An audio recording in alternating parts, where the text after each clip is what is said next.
Seberapa realistis sih dapetin gaji yang gede dari YouTube di tahun 2024? Gue bikin YouTube di tahun 2023, subscriber gue waktu itu baru mulai itu 20, dan sekarang udah hampir 40 ribu. Dan di video ini gue bakal share semua pendapatan gue dari YouTube dari pas mulai sampai sekarang. Buat temen-temen yang pengen tahu berapa sih pendapatan YouTube yang sebenarnya, gue bakal buka dashboard gue, nonton video ini sampai beres.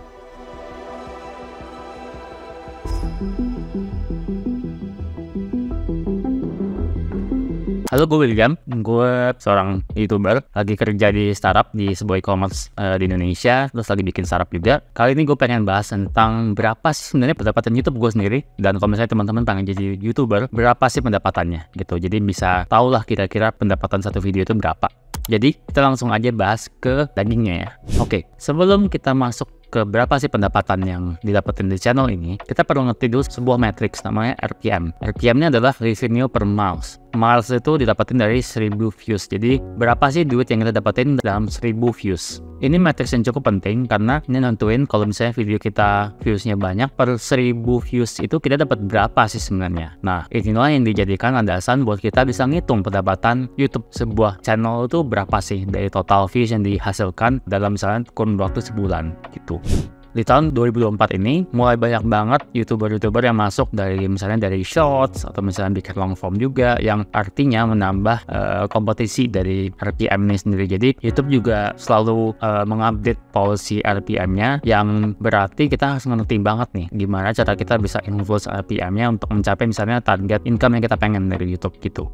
Jadi logiknya RPM ini sebenarnya cukup sederhana. Kita akan pasang video di YouTube dan YouTube bakal bikin video kita ada iklannya. Iklan ini di other hand, di advertiser, itu ada sekumpulan brand yang masang bid berapa yang bakal mereka bayar per 1000 views. Jadi misalnya yang mereka bayar tuh let's say 10.000, yang bakal dapetin sama YouTubernya 7.500 gitu. Jadi angka RPM kita akan semakin naik kalau misalnya brand-brand yang mengiklan, let's say di kasus ini di niche yang kita punya di audience Indonesia, makin naik gitu. Jadi kayak makanya kalau teman-teman ngelihat beberapa YouTuber itu ada yang RPM-nya jauh lebih tinggi, ada beberapa YouTuber yang RPM-nya jauh lebih rendah. Case-nya kalau di Indonesia itu, kalau yang saya pelajari, RPM-nya emang rendah karena advertiser kita nggak begitu banyak spending dibanding advertiser misalnya di US. Di US tuh harga per miles buat iklannya udah tinggi banget, jadi income jadi seorang YouTuber udah tinggi banget. Sedangkan kalau di Indonesia mungkin relatif lebih rendah kalau kita compare sama yang luar gitu. Selain itu juga ada faktor lain kayak niche dan sebagainya yang bakal saya bahas juga. Jadi cara ngitung RPM itu cukup sederhana. Sebenarnya bakal dilihat dari, kita nggak bisa tahu exactly sebenarnya RPM-nya berapa. Jadi cara ngitungnya itu adalah dari total views yang kita punya dibagi total income yang kita dapetin, terus di total views-nya dibagi 1000 dulu, karena dia dijadiin satuannya miles. Itu RPM kita. Contoh misalnya RPM channel ini, pas saya upload channel ini, itu naik turun. Nanti saya bakal kasih chartnya. Tapi RPM average-nya dalam 1 tahun terakhir itu 7.000. Artinya per 1000 views saya dapat 7.000 rupiah. Kecil nggak sih? Kecil sebenarnya kalau dihitungin dibanding kayak zaman-zaman dulu lah. Terutama zaman-zaman sebelum pas COVID yang orang-orang di iklannya tinggi-tinggi banget di online. Tapi ini angka yang kita bisa influence. Tapi kita perlu ngerti cara kita bisa menginfluence RPM-nya. Jadi ada beberapa logic dalam RPM ini. Yang pertama itu demografi RPM-nya. Jadi ada beberapa brand yang lebih bisa berani bayar lebih mahal untuk audiens yang lebih punya daya beli lebih tinggi. Jadi kalau misalnya channel kita bahas sesuatu yang sifatnya lebih premium, kayak misalnya bahas tentang finance, bahas tentang investasi dan sebagainya, biasanya RPM-nya cenderung lebih tinggi karena brand yang pengen ngiklan misalnya juga lebih tinggi gitu. Jadi demografi audiens kita kayak terdiri dari lokasi mereka di mana, umur mereka berapa, gender mereka apa, terus kayak seberapa affluent mereka, itu nentuin RPM kita juga. Yang kedua itu konten, tipe konten yang kita bikin. Beberapa konten punya niche yang lebih tinggi. Kalau di luar negeri itu ada beberapa niche yang bayar RPM-nya itu jauh lebih tinggi, kayak finance gitu. Tapi saya ngalamin kalau di Indonesia ada beberapa, saya suka ngecek gitu advertiser yang masuk ke channel saya. Ada beberapa yang finance tapi jadinya kayak kredit, kayak pinjaman online. Jadi sebenarnya nggak setinggi itu. Kalau di negara lain tuh yang tinggi itu kayak kartu kredit atau misalnya kayak produk-produk finansial yang buat orang-orang yang mampu, yang affluent, yang makmur bilangnya. Yang ketiga tuh engagement level. Jadi kalau misalnya teman-teman aware, kita tuh bisa masukin manual iklan di YouTube. Jadi kayak ada beberapa YouTuber yang saya notice tuh setiap menit ada iklannya tuh. Itu kan nanti masukinnya manual. Ada beberapa YouTuber yang kayak saya misalnya yang otomatis aja gitu, yang saya nggak mau terlalu peduli. Nah, kalau misalnya teman-teman bisa menjaga retention rate videonya sampai beres, misalnya kayak dari orang nonton di awal sampai orang nonton sampai akhir tuh masih ada 40% orang yang stay, atau biasanya RPM-nya juga ikutan naik karena semakin banyak brand placement yang bisa masuk dalam satu video. Jadi itu sesuatu yang bisa teman-teman kontrol sebenarnya, retention dari videonya. Yang keempat tuh logic buat kita bisa influence RPM-nya tuh dari format iklannya. Format iklan yang kita izinkan ada di channel kita. Beberapa format iklan yang paling banyak tuh kayak skippable ads atau kayak banner ads. Ini yang biasanya lumayan murah, yang agak mahal tuh kayak iklan yang nggak bisa di skip, gitu biasanya lebih premium. Jadi sebagian iklan tuh punya harga yang lebih mahal dibanding harga lainnya, yang bisa nentuin revenue per miles kita lebih tinggi.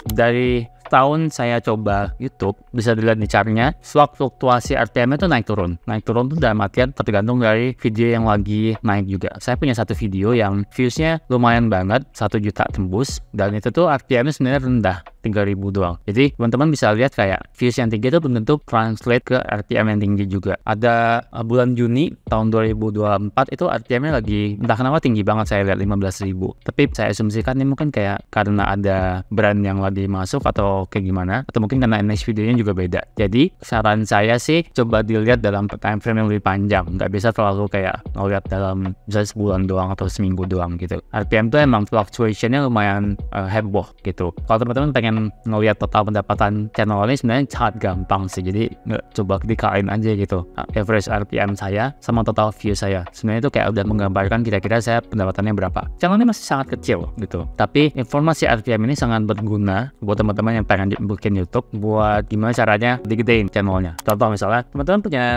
punya target income nih, kita nggak usah muluk-muluk deh, wah per deh misalnya 5 juta. 5 juta ini tuh kalau misalnya kita pengen 5 juta gaji dari AdSense doang, kita sebenarnya butuh berapa views sih yang bisa translate ke kita perlu bikin berapa video gitu. Karena RPM atau payout dari YouTube tuh kan output kan, kita perlu tahu input yang kita bisa kendalin itu apa gitu. Mungkin input yang benar-benar bisa kendalin itu adalah berapa video yang kita harus bikin. Sebenarnya rumusnya sangat sederhana gitu. Jadi kalau misalnya teman-teman pengen punya 5 juta dan teman-teman tahu misalnya biar gampang RPM ngitungnya 5.000 aja ya. Iya, berarti teman-teman butuh 1 juta views. 1 juta views itu dapat dari mana?